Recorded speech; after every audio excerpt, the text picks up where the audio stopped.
मनीष जी, सबसे पहला प्रश्न आपसे यही होगा, आप कितने आशान्वित हैं कि इस बार ये ट्रेड डील स्ट्राइक हो जाएगी और इसका ऐलान हम जल्दी होते हुए देखेंगे, शायद ये साल खत्म होने से पहले पहले?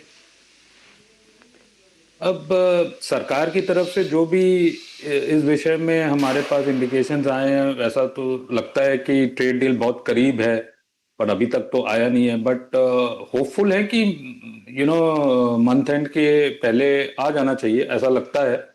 एंड इट्स ओवर ड्यू जिसको कहा जाए।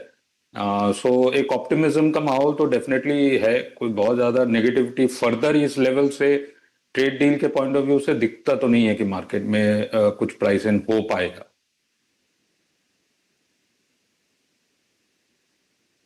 मनीष जी, दूसरा प्रश्न ये है आपसे कि मान लीजिए कि अगर ट्रेड डील स्ट्राइक हो जाती है, अग्रीमेंट बन जाता है, अमेरिका भी कुछ चाहेगा कि हम उनके लिए अपने मार्केट को खोलें, हम वहां से अपना इंपोर्ट थोड़ा बढ़ा ही रहे हैं, तो आप जरा ये बताइए कि क्या बाजार यहां से फर्दर आपको एक्साइटेड होता हुआ दिखाई दे रहा है, या फिर बस एक हैंगओवर है, ओवरड्यू है काफी टाइम से, ये टल जाएगा और बस एक राहत होगी, बहुत एक्साइटमेंट वाली चीज नहीं होगी?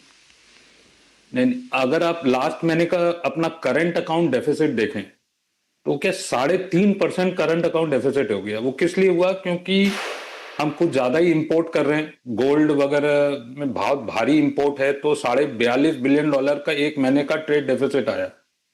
वो इसलिए आया क्योंकि यूएस का जो एक्सपोर्ट है वो बिल्कुल कोलैप्स हो गया और हम जबरदस्त इंपोर्ट कर रहे हैं फर्टिलाइजर, गोल्ड, और जो नॉर्मलाइज्ड हमारी इंपोर्ट होती है, जो 25-26 बिलियन डॉलर की मंथली डेफिसिट है, ट्रेड डेफिसिट, वो बढ़कर $42 बिलियन हो गए। तो करंट अकाउंट डेफिसिट और रुपए की जो कमजोरी है, उसमें जो ट्रेड डील का जो एक्सपेक्टेशन है, वो अगर आ जाता है पॉजिटिव, तो ये करंट अकाउंट डेफिसिट में बहुत बड़ी राहत मिलेगी। और अगर ये हुआ तो बाजार के लिए बहुत ज्यादा पॉजिटिव होगा, ऐसा लगता है। क्योंकि रुपए की जो कमजोरी है, that is one of the reason कि बाजार में जो मंदी का माहौल बन रहा है वो रुपए के कारण ही बन रहा है, और रुपए का कारण बेसिकली करंट अकाउंट डेफिसिट है। तो करंट अकाउंट डेफिसिट अगर पिछले साल का देखें तो 0.5, 0.6%, 1% के करीब। लास्ट मंथ का करंट अकाउंट डेफिसिट 3.5%। सो ये एक चिंता की विषय है और ट्रेड डील इसमें आने से काफी रियायत मिलेगी। तो अगर मान लीजिए करंट अकाउंट डेफिसिट कम होता है, रुपया यहां से स्ट्रेंथन होता है, क्या इसे देखकर एफआईज भी लौट आएंगे, या फिर एफआई सर वेट करेंगे कि एक बार हम एक और क्वार्टर के नंबर देख लेते हैं भारत में पहले? देखिए, एफआई अब जहां तक मेरी समझ है वो ये है कि अब कोई भी एफआई का ये नहीं मानना है कि इंडिया बहुत एक्सपेंसिव है। प्रॉब्लम लिक्विडिटी का है, प्रॉब्लम सेकेंडरी मार्केट से पैसा बिक रहा है, मतलब स्टॉक्स बिक रहे हैं और वो प्राइमरी मार्केट्स में जा रहे हैं।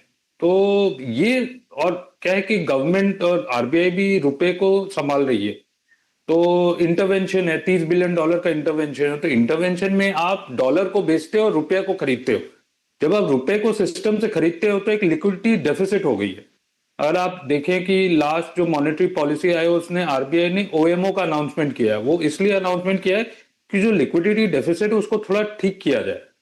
और लिक्विडिटी डेफिसिट के कारण ही बाजार में जो मंदी का माहौल बन रहा है, लिक्विडिटी कंसर्न के कारण, is one of the reason apart from others.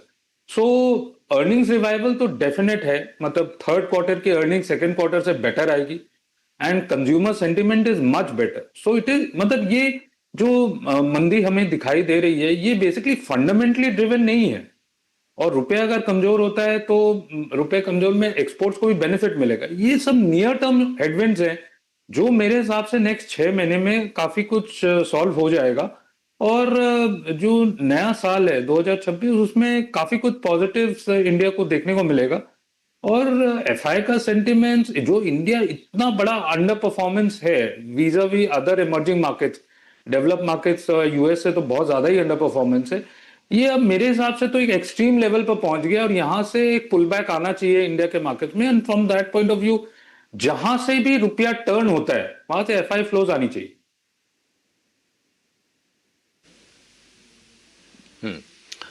ठीक है, बढ़िया है सर। एक और चीज मनीष सर, ये क्वार्टर 3 के नंबर्स को लेकर आपकी एक्सपेक्टेशन क्या है सर?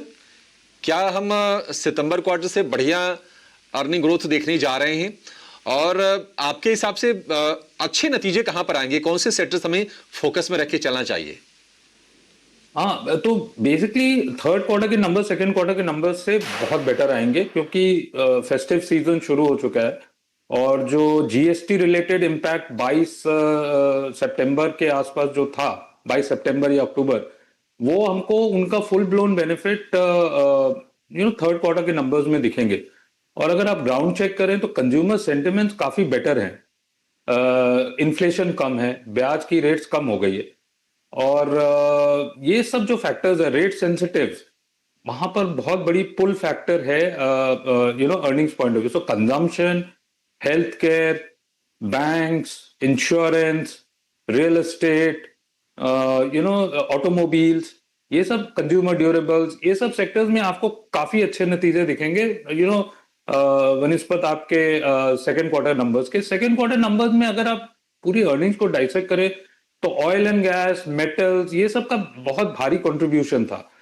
तो ये सब जो है, अब जो नॉर्मलाइज सेक्टर्स है, स्ट्रक्चरल सेक्टर्स है, जैसे रेट सेंसिटिव्स हो गए, और कंजम्पशन रिलेटेड, हेल्थ केयर, ये सब सेक्टर्स में आपको ब्रॉड बेस्ड ग्रोथ देखने को मिलेगी third quarter vis-a-vis second quarter, और इवन वाईओवाई नंबर्स।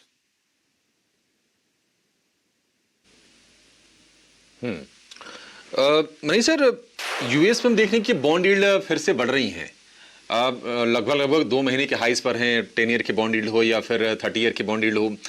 क्या ये थोड़ी सी टेंशन वाली चीज है फ्लोज के लिहाज से? क्या हमारे यहां से और आउटफ्लो हो सकता है टुवर्ड्स अमेरिका? हाँ, क्योंकि ये बहुत कुछ डिसाइडेड नहीं है आज की डेट में। वहां पर भी असमंजसता है कि फेडरल रिजर्व रेट कट करेंगे कि नहीं करेंगे। पर जो कि वहां की जो इकोनॉमिक डायनामिक्स है, मैक्रो इकोनॉमिक डायनामिक्स, वो यही बताती है कि मार्केट आपको ये बोल रहा है कि आप रेट कट नहीं कर सकते, कि यूएस में महंगाई बढ़ रही है। और यूएस और इंडिया की जो स्प्रेड है 10 ईयर G-Secs की, वो ऑल टाइम लोज पर है। तो क्या बहुत ज्यादा डिफरेंशियल रेट्स हो सकते हैं? ये बहुत बड़ी रिस्क है कि इंडिया से आउटफ्लोज, अगर यूएस में यील्ड्स बढ़ते हैं तो यहां से आउटफ्लोज होने की पूरी गुंजाइश है। नॉट ओनली इंडिया, पूरी इमर्जिंग मार्केट से आउटफ्लोज होने की पूरी गुंजाइश है। And on the other hand एक येन भी हार्डन हो रहा है, तो जापानीज येन कैरी ट्रेड का भी इंपैक्ट है पूरे ग्लोबल डायनामिक्स में। तो ये सब काफी मायने रखता है, इंटरेस्ट रेट डायनामिक्स जो है काफी मायने रखता है फ्लोज पॉइंट ऑफ व्यू। पर मेरे कहने का यही मतलब है कि इंडिया को आप बहुत ज्यादा डिप्रेस कर रखे हो on account of the trade deal talks की, और जो आपकी flow dynamics, yen carry trade, everything said and done, ऐसा लगता नहीं है कि बहुत ज्यादा कोई यहां से मंदी का माहौल एफआईएस को भी दिखाई दे। आई अंडरस्टैंड कि वहां की रेट यील्ड्स बढ़ रही है तो यहां से फ्लोज बढ़ सकते, बिल्कुल बढ़ सकते, बट फंडामेंटल्स नाम की भी कोई चीज है, और फंडामेंटल्स इंडिया की इतने खराब नहीं है कि दिस इज आपका परफॉर्मेंस बेसिकली लास्ट 1 साल में हमने मार्केट्स में देखा है।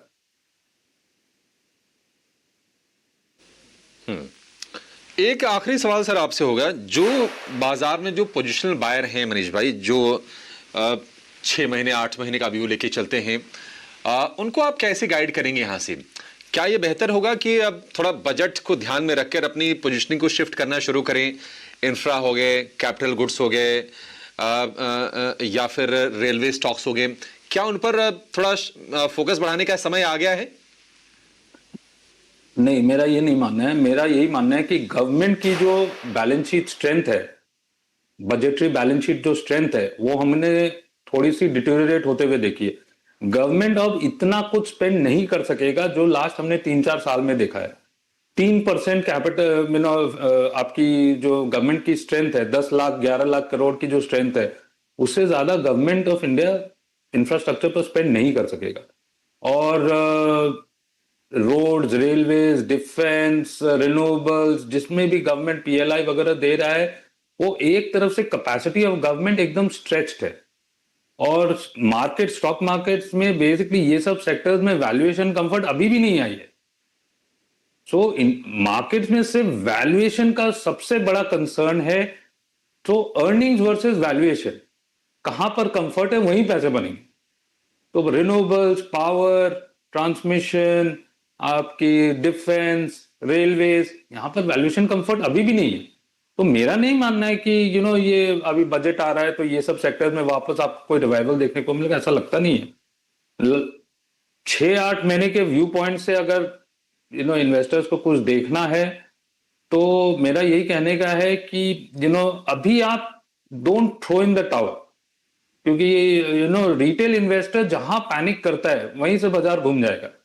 तो अगर अभी तक संयम आपके पास है तो नेक्स्ट 6-8 महीने के पॉइंट ऑफ व्यू से और संयम बना के रखिए। अगर ले सकते हैं तो लीजिए, नहीं ले सकते हैं तो चुपचाप बैठना चाहिए जो भी लिया हुआ है, प्रोवाइडेड ये अर्निंग्स वर्सेस ग्रोथ।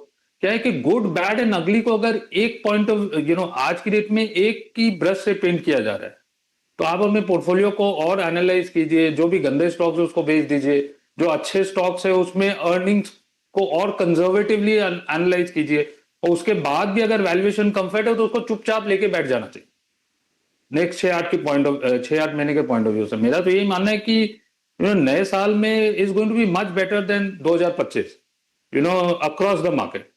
सो यही एडवाइस होगी इन्वेस्टर्स को। बढ़िया है सर, समझदार को इशारा काफी कि जो 2026 होगा 2025 से बेहतर होगा। तो मान के चलेंगे कम से कम इंडेक्स लेवल पर 10% से ज्यादा के रिटर्न तो मिल जाएंगे अगले साल में। और ये जो आपकी बात है कि नहीं, आप वैल्यूएशन देखिए, जहां पर वैल्यूएशन कंफर्ट है वहां पर आप फोकस करके चलिए। तो बहुत ही स्टॉक स्पेसिफिक फिर बाजार में आप ना व्यू बनाइए, क्योंकि आप देखेंगे कि थोड़े से ना फ्रॉथी अभी भी वैल्यूएशन है मिड कैप में, स्मॉल कैप में थोड़ा सा संभाल के रहने की जरूरत यहां पर होगी। मनीष भाई बहुत शुक्रिया, आपने बहुत ही क्रूशियल, बहुत ही सधे हुए इंसाइट्स हमारे सामने रखे और हमारे दर्शकों को आपने गाइड किया। Thank you.